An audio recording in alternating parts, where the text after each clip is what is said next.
देखिए, जो हमारे लास्ट क्लास का लेक्चर था, लगभग हम लोग यहाँ कहीं पर पहुँच गए।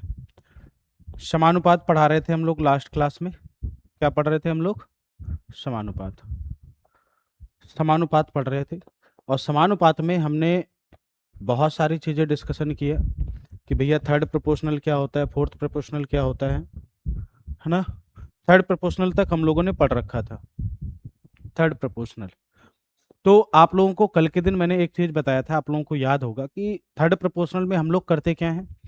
अगर आपका मध्यानुपाती मीन प्रोपोर्शनल और आपका थर्ड प्रोपोर्शनल अगर आपसे पूछ ले, तो आप उस केस में आपको एक चीज ध्यान देना है कि अगर दो डाटा दे रखा है तो इसका मतलब है या तो मेन प्रोपोर्शनल पूछेगा या तो थर्ड प्रोपोर्शनल पूछेगा।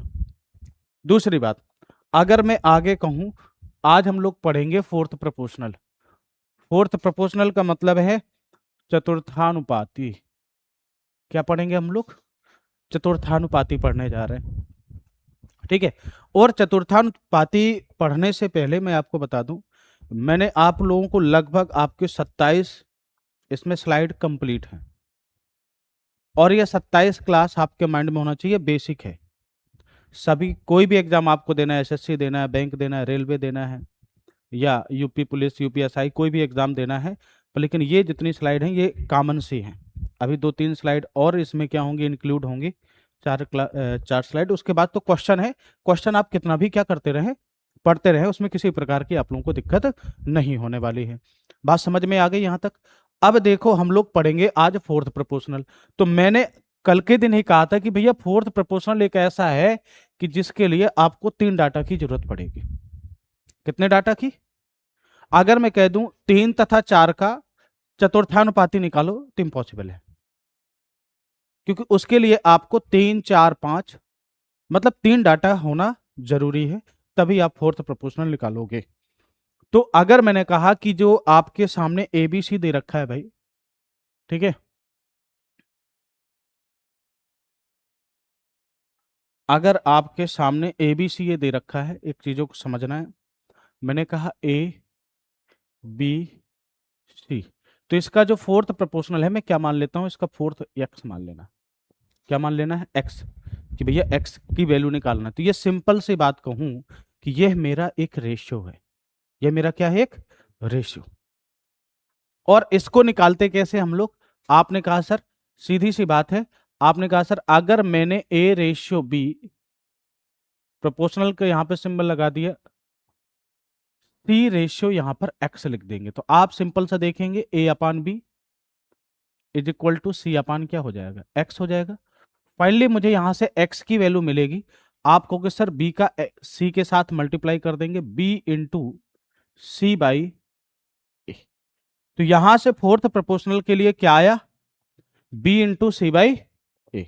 यानी आप कहोगे सर दूसरा और तीसरे का क्या कर देना है, आपको मल्टीप्लाई कर देना है भाई। दूसरे तीसरे का मल्टीप्लाई और पहले वाले का क्या कर देना है? डिवाइड दे देना।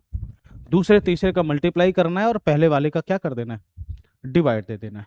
जैसे मैंने कहा, एक क्वेश्चन बाय द वे मैंने ले लिया, और उस क्वेश्चन को आप समझिएगा।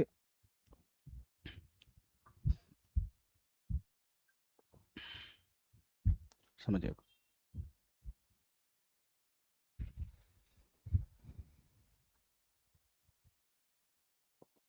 क्वेश्चन समझिएगा।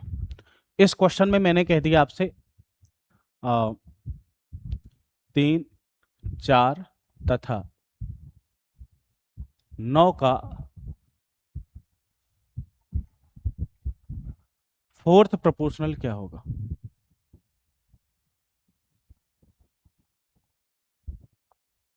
फोर्थ प्रोपोर्शनल आपसे पूछ ले।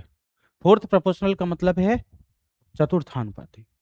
तो आप कहोगे सर अभी अभी जस्ट आपने बताया कि जब किसी भी नंबर का मुझे फोर्थ प्रोपोर्शनल निकालना होता है, तो आप कहोगे सर ये जो 3 है ये तो ए हो गया, 4 है ये क्या हो गया मेरा?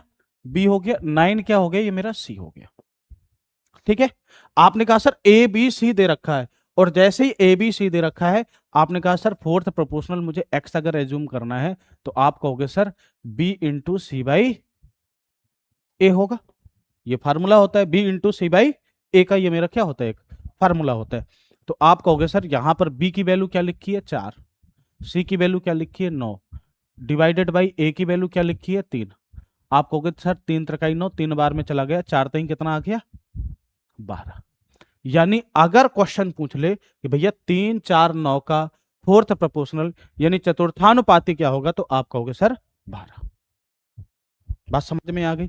तो क्या आप लोगों ने कल से आज तक में ये मीन प्रोपोर्शनल, मध्यानुपाती और आपने क्या पढ़ लिया, थर्ड प्रोपोर्शनल पढ़ लिया, और आज आपने पढ़ लिया फोर्थ प्रोपोर्शनल।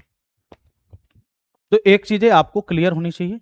अगर मैंने कह दिया मीन प्रोपोर्शनल आपके सामने दे रखा है, तो आप कहोगे सर 2 नंबर होंगे तो अंडर रूट क्या होगा, ए बी होगा। और अगर आप किससे पूछ ले थर्ड प्रोपोर्शनल,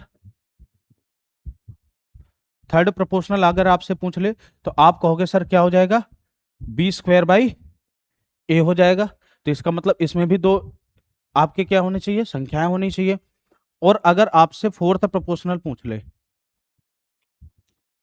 तो आप कहोगे sir B into C by A. तो ये जो 3 चीजें मैंने आपको बताई, ये 100% सारे एग्जामों में क्या किया जाता है, पूछा जाता है। इस चीज के लिए आप दिमाग में रखिएगा, सारे एग्जामों में ये पूछा जाता है आपका, जितने भी आपके एग्जाम हैं इस चीज को दिमाग में रख लीजिएगा। जितने आपके एग्जाम हैं सारे एग्जामों में ये आता है, 100% दिमाग में बैठा लीजिएगा। एक क्वेश्चंस आता ही आता है। क्लियर हो गया यहां से? अब देखिए आज का कंसेप्ट बहुत ही बेहतरीन कंसेप्ट बताने जा रहा हूं। अगर आपने उन कंसेप्ट पर थोड़ा सा विचार कर लिया, थोड़ा सा विचार कर लिया, उससे पहले क्वेश्चन हम लोग सॉल्व करते हैं, ये कंसेप्ट हम लोग पढ़ेंगे। बहुत प्यारे कंसेप्ट है ये, मजा आ जाएगी आप लोगों को। देखिए इसका आंसर क्या होगा, बताइए जरा आप लोग, इसका आंसर क्या होगा? जिनको नहीं आ रहा वो इधर देखे, बाकी आप लोग क्या करें, सॉल्व करें इधर पे। आप कहोगे सर अगर क्वेश्चन मेरे सामने ऐसा कुछ आ जाए, ठीक है ना, तो इस केस में हम लोग करते क्या है कि सर अगर आपके सामने इसका चतुर्थानुपाती पूछ ले, क्या पूछ ले, चतुर्थानुपाती, आप कहोगे सर ये लिखा है, जैसे आप कहोगे 0.8 मल्टीप्लाई बाई 0.108 डिवाइडेड बाई कितना हो जाएगा 0.3, कितना हो जाएगा 0.3। आप अगर अभी सब कुछ भूल जाएं तो या तो इसको काट दे, जब काटेंगे इसको तो एक चीज का ध्यान देना, ये पॉइंट से ये पॉइंट मान लो चला गया, एक पॉइंट हमने क्या कर दिया, रिमूव कर दिया। ऑलरेडी पॉइंट लगा हुआ है तो पॉइंट तो आपका 0 पॉइंट तो लग ही जाएगा, ठीक है। क्योंकि एक हम एक में भाग देते तो आप क्या करते हैं, जाएगा नहीं, तो यहां पर आपको क्या लिखना पड़ेगा, पहले 0 लिखना पड़ेगा। क्या लिखना पड़ेगा, पहले 0 लिखना पड़ेगा। तो आप करोगे 3 त्रिकाई 9, अब तिछंग 18, ये सीन बनेगा इसका, ठीक है।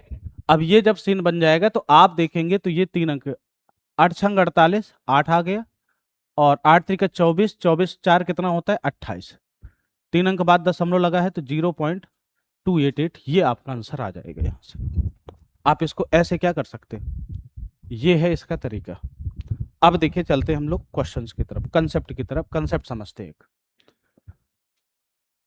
एक बात बताइए, अगर मैंने आपके सामने क्वेश्चन के थ्रू बताऊंगा कंसेप्ट तो आपको बहुत अच्छा लगेगा।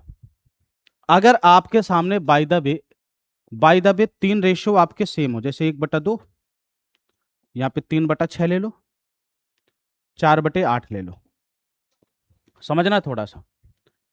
इसको देखोगे तो ये भी 1/2 है, बहुत इंपॉर्टेंट कंसेप्ट है, समझिएगा।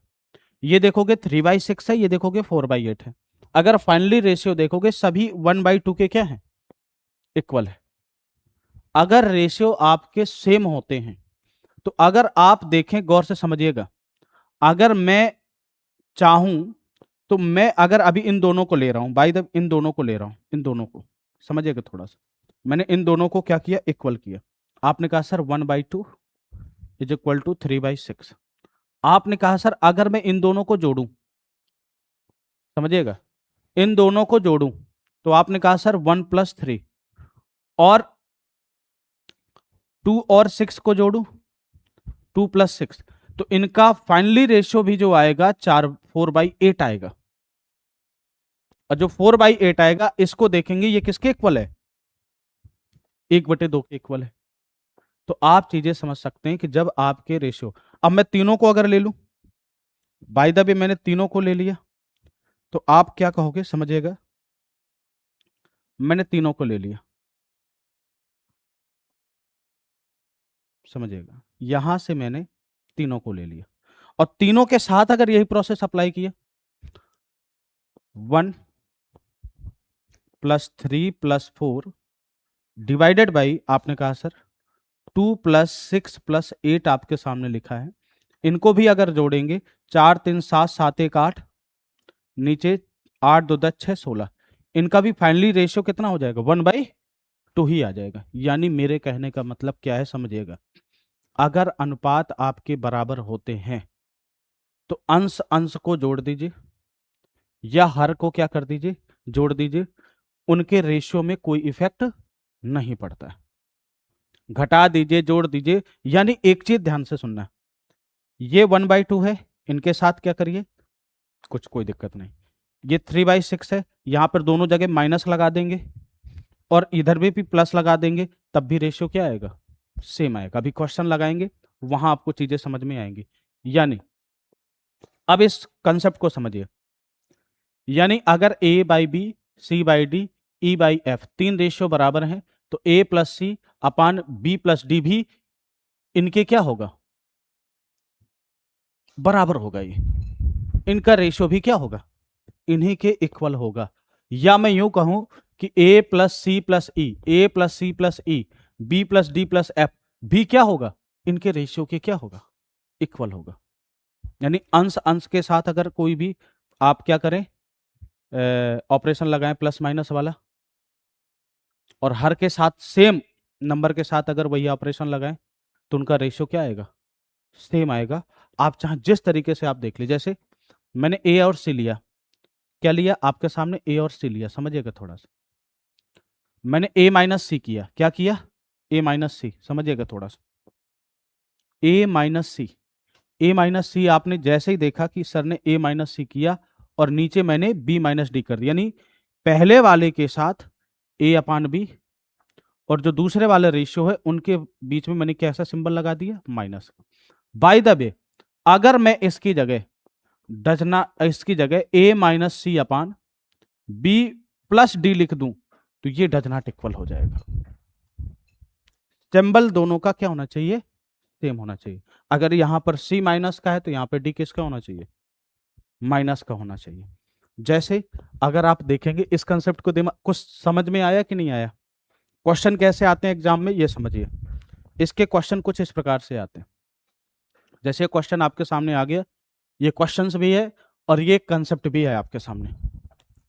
बताइए, ये चार ऑप्शन आपके सामने गिवन है कि A/B बराबर C/D है, तो कौन सा अनुपात A/C के क्या होगा, बराबर होगा। क्वेश्चन आपसे पूछ रहा है कौन सा अनुपात A/C के क्या होगा, बराबर होगा, बताइए। हाँ, D। अच्छा, अब देखो चीजों को समझिएगा, मैं आपको बताने की कोशिश कर रहा हूं, अगर आप समझ गए बहुत बड़ी बात। आप एक बात बताइए, A/B = C/D लिखा है, मुझे A/C चाहिए, क्या चाहिए, A/C। और जब दो रेशियो आपस में क्या हो, बराबर हो, समानुपात के ही क्वेश्चन है ये, तो आप इनको ऐसा भी तो लिख सकते हो, ध्यान से सुनना, A/C = B/D, ऐसा लिख सकते हो, ऐसा लिख सकते हो कि नहीं लिख सकते। आप कहोगे जस्ट जैसे ही सर आपने ऐसा लिखा तो आप कहोगे sir A + B upon C + D का रेशियो इनके क्या होगा, इक्वल होगा, इनके क्या होगा, तो A/C का मतलब है A + B और C + D के क्या हो जाएगा, बराबर हो जाएगा। बात समझ में आ गई। क्वेश्चन है, बहुत प्यारे क्वेश्चन है, चीजों को समझिएगा, ये सारे के सारे एग्जाम के आए हुए क्वेश्चन है, ये मान के चलिएगा। यहां तक बात समझ में आ गई। मतलब आप लोगों को एक चीज समझना है, मैंने ये बताया कि जब आपके रेशियो आपस में बराबर लिखे हो ऐसे और उनके अंश का योगफल और हर का योगफल दिया हो तो उसी रेशियो के क्या होता है, इक्वल होता है। अगर मैं यहां से क्वेश्चन आपको और दे दूं तो आपको देखिए बहुत अच्छे समझ में आ जाएगा। जैसे हमने कहा कि इसका आंसर ये आ गया, एक क्वेश्चन मैंने ये वाला दे दिया, बताइए इसका फाइनली आंसर क्या आने वाला है। आपके सामने ये क्वेश्चन है, इसका आंसर बताइए क्या आएगा लगभग।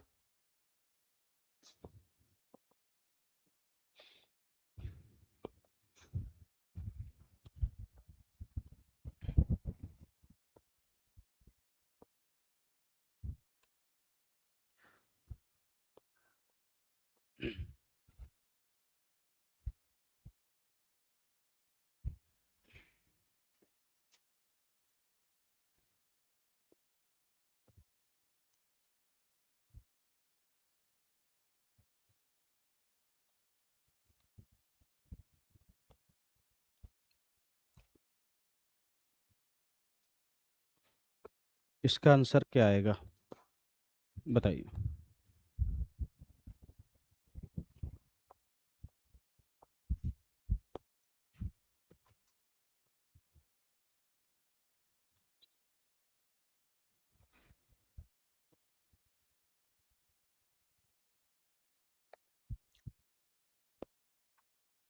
देखिएगा, समझिएगा जरा, इस क्वेश्चंस को हम लोग सॉल्व कैसे करते हैं।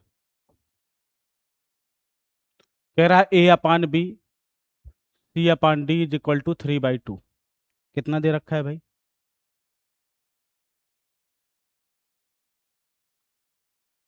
3/2 दे रखा है। कितना दे रखा है? 3/2। तो एक बात बताइए, एक बात बताइए, क्वेश्चन आपसे पूछ रहा है, अगर मैं आपसे पूछता A minus C upon B minus D पूछता, समझ में आ रही बात कुछ? आपके सामने क्वेश्चन ये गिवन है, A upon B is equal to C upon D is equal to 3/2, और मैं आपसे पूछता A minus C B minus D, तो आप कहते सर ये किसके बराबर होता? 3/2 के।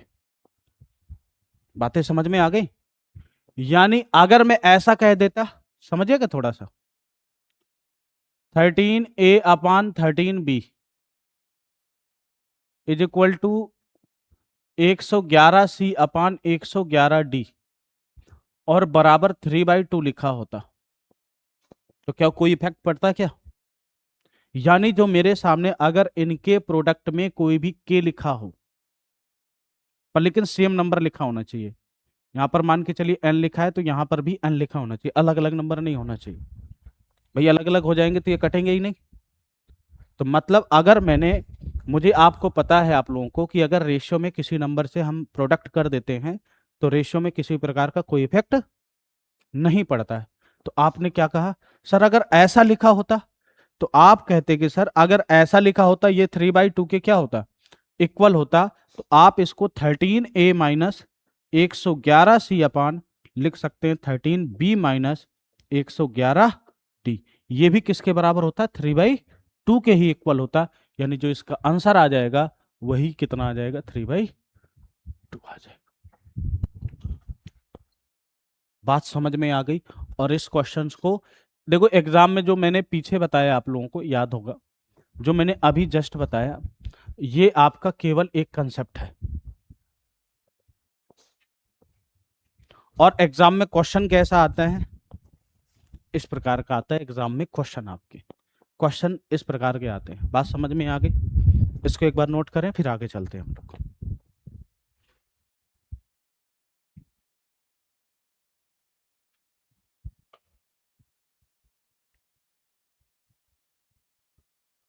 बताइए, यहां तक बात समझ में आ गई भैया? क्लियर है? चलो बहुत बढ़िया।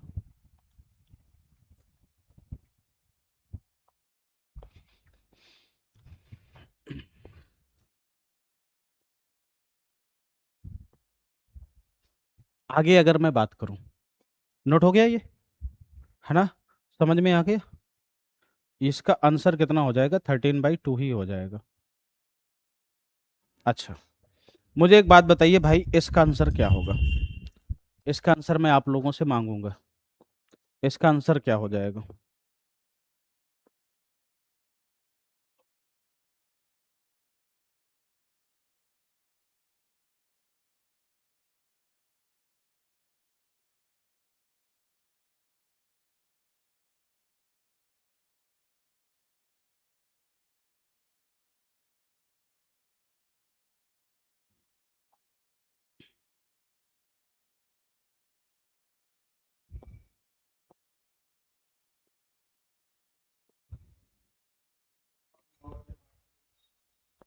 कितना आएगा? 9/5 ही आएगा। आपने कहा सर अगर वही चीज, इस क्वेश्चन को देखिए मैंने तोड़ दिया कि आप इसको ऐसा लिख सकते हैं तो भी इतना आएगा, ऐसा क्यों लिख सकते हैं तो भी इतना ही आएगा, बट हम इस क्वेश्चन को इतना डीप नहीं करेंगे, इसको थोड़ा सा शॉर्ट में करने वाले हैं। शॉर्ट का मतलब है अगर आप समझ जाओ, मैंने कहा कि अगर देखो देखो चीजों को समझिएगा थोड़ा सा, मैं इस चीज को यहां पे उठा के ले आता हूं, समझिएगा। इसका आंसर मुझे क्या करना है, निकालना है। मान लो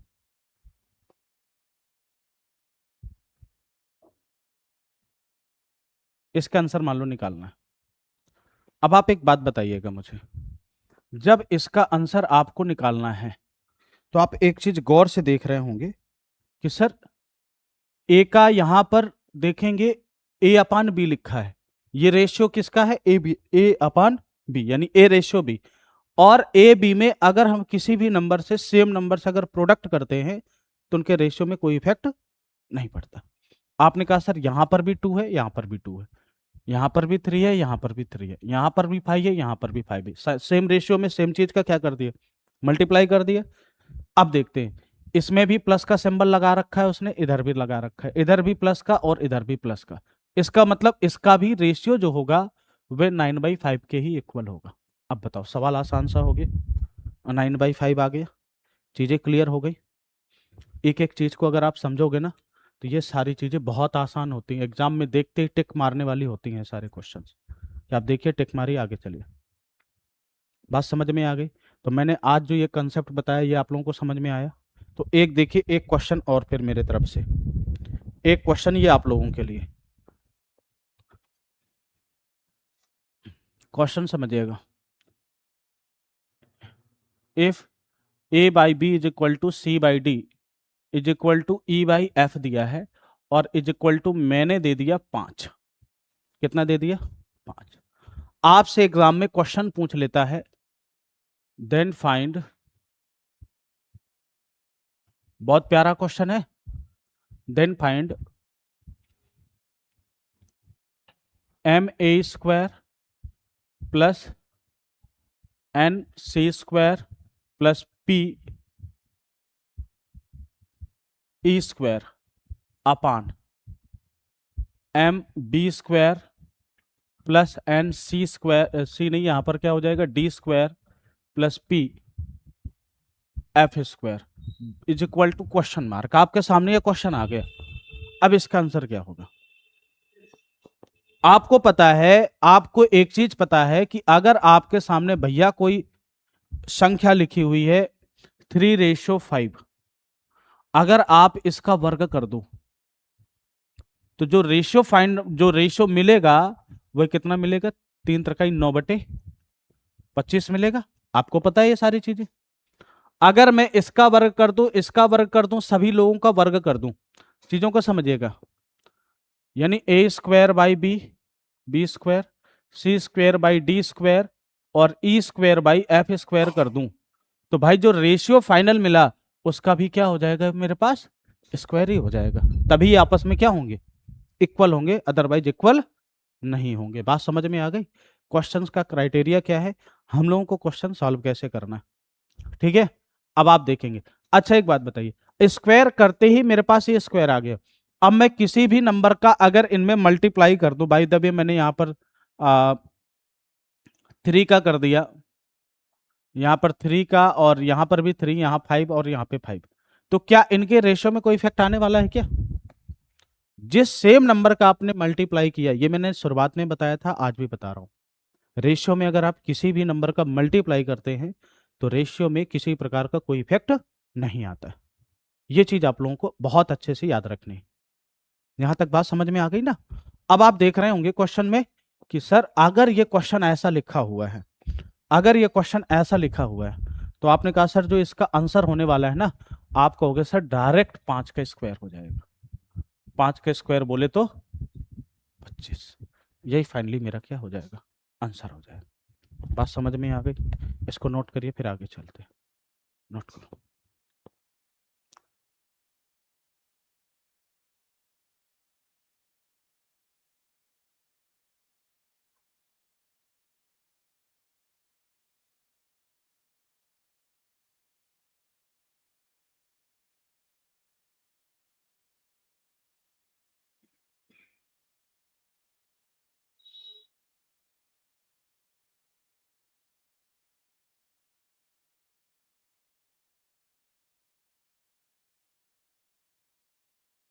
ठीक है।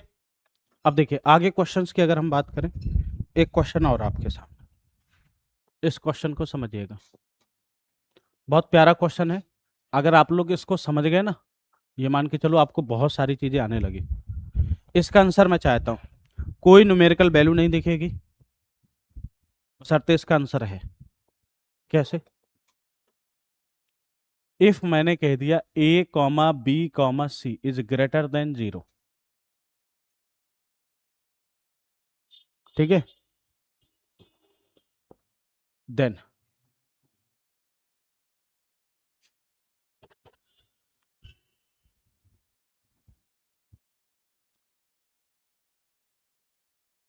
a upon 2a plus B plus सी, b upon 2a plus 2b plus कितना c is equal to c upon a plus b plus 2c is equal to question mark. बताइए इसका आंसर क्या होगा? आपके सामने ये क्वेश्चन आ गया, इसका आंसर क्या होगा?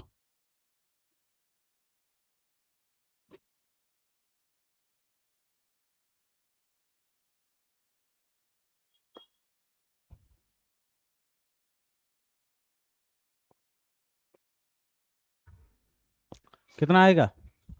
आया? नहीं आया? चलो, आपका है सचिन भैया। अब देखो,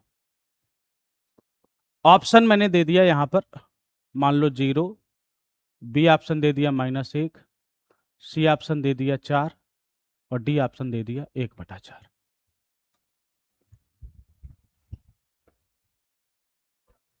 चार। अच्छा, आप लोग अब क्या बोल रहे हो भाई इसमें?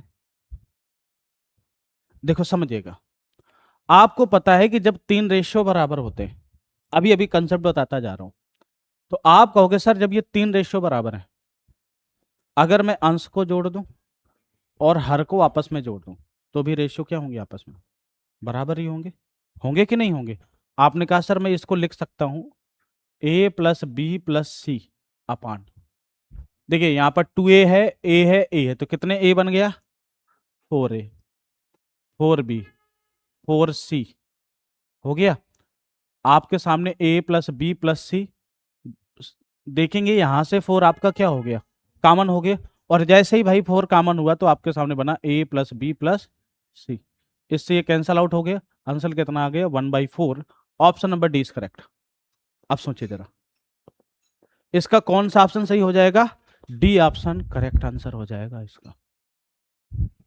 डी एकदम करेक्ट आंसर इसका।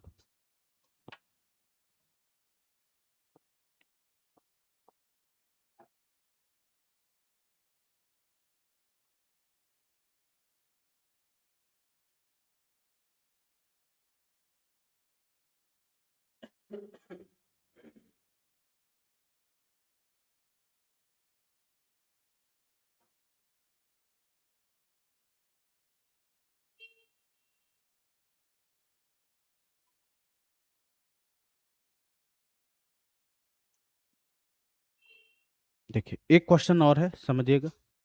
क्वेश्चन आपके सामने है, अगर मैंने क्वेश्चन कुछ ऐसा लिख दिया, अगले ही उसमें ले लेते हैं।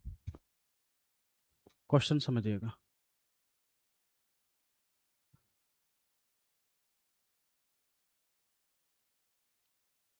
y upon X minus Z is equal to आपके सामने y प्लस जेड अपान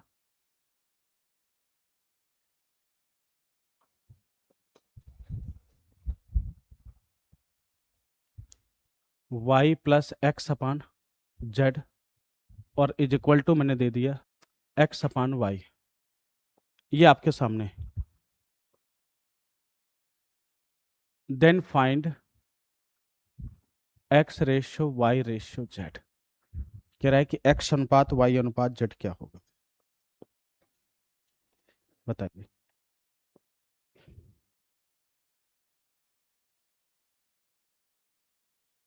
बताइए इसका आंसर क्या होगा?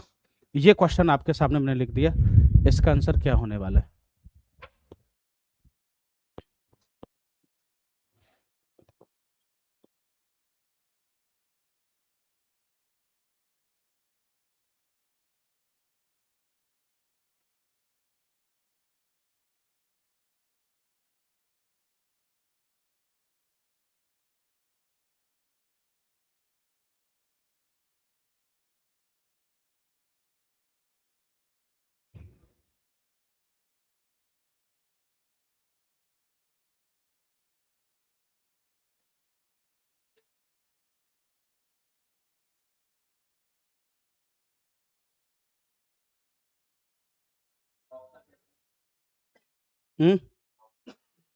ऑप्शन ऑप्शन चाहिए। 1:2:3 एस फॉर्म में है। बी ऑप्शन है 4:2:1, ऐसे ऐसे करके ऑप्शन है। अनुपात है, केवल निकालना है, ठीक है। और सी ऑप्शन दे देना 4:2:3, और डी ऑप्शन दे देना 3:1:4। अब बताइए क्या हो जाएगा इसमें?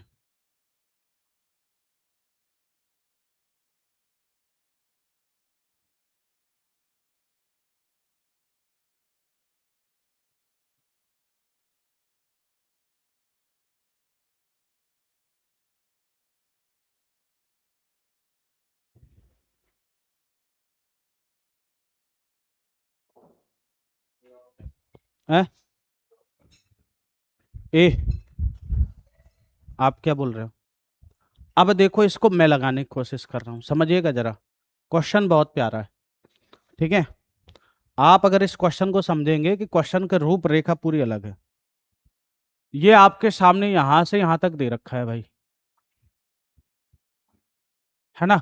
और जब तीन आपके इक्वेशन आपके बराबर हो, जो मैंने अभी जस्ट बताया, जब बराबर होते हैं तो आप क्या कहते हो कि सर अगर बराबर हैं तो अंश के साथ कोई भी काम करिए, हर के साथ अगर वही काम कर रहे हैं, यानी जोड़ रहे हैं घटा रहे हैं, तो उनके रेशियो में कोई इफेक्ट नहीं आएगा। अभी तक यही सीखते आप चले आ रहे हो। तो आपने कहा सर, तो सर आप देखेंगे अगर मैं इन सबको ऐड करूं, इन सबको मैं ऐड करूं, समझिएगा थोड़ा सा, इन सबको अगर मैं ऐड करूं तो आप कहोगे सर 2x+y बचेगा ऊपर, 2 बार x 2 बार y, और नीचे वाले को ऐड करूं तो भाई z से z क्या हो गया, खत्म। कितना बचेगा मेरे पास? x+y। तो फाइनली इसका रेशियो कितना आ जाएगा? 2/। अच्छा, अगर ये 2/1 है तो ये पूरा का पूरा डाटा किसके बराबर होगा? 2/1 के। इतनी बात क्लियर हो गई। और जब ये 2/1 के बराबर है तो मुझे, अब देखो, जब 2/1 के बराबर है ना, तो आप एक काम कर सकते हो जी, ये जो लिखा है ना y+x/z, ये भी किसके बराबर होगा जी? 2/1 के ही बराबर होगा। और साथ ही साथ अगर मैं कहूं x/y भी किसके बराबर होगा भाई? 2/1 के बराबर होगा। यानी प्रत्येक जितना भी पद लिखा हुआ है सारा का सारा 2/1 के क्या होगा? बराबर होगा, प्रत्येक रेशियो। तो आप कहोगे सर अगर x/y 2/1 के इक्वल है तो x बराबर y बराबर 1। और जैसे x बराबर 1 y बराबर 1 आपने लिखा, आप देखेंगे y की वैल्यू 1 है, x की वैल्यू 2 है, तो 2 1 ये भाई 1 और ये 2 2 1 3 बटा z से मिली नहीं तो z यहीं पे लिख देते हैं 2/1। दिस इंप्लाइज देखेंगे z बराबर कितना आ जाएगा? 3/2। z की वैल्यू कितनी आ जाएगी? 3/2 आ जाएगी मेरी, और z की वैल्यू 3/2 आ जाएगी। मुझे चाहिए क्या? मुझे चाहिए x/y/z बराबर क्वेश्चन मार्क। तो भैया आप एक बात बताओ, x की वैल्यू कितनी है जी? 2। y की वैल्यू कितनी है? 1। और z की वैल्यू कितनी है? 3/2। अब बताओ, ये फ्रैक्शन फॉर्म में आ गया, और जैसे रेशियो फ्रैक्शन फॉर्म में आ गया, इंटीजर फॉर्म में आपके आंसर दे रखे हैं, इंटीजर फॉर्म में निकालना है तो कितना हो जाएगा? 2 दूनी 4, 2 3, आपका यही फाइनली आ जाएगा 4/2।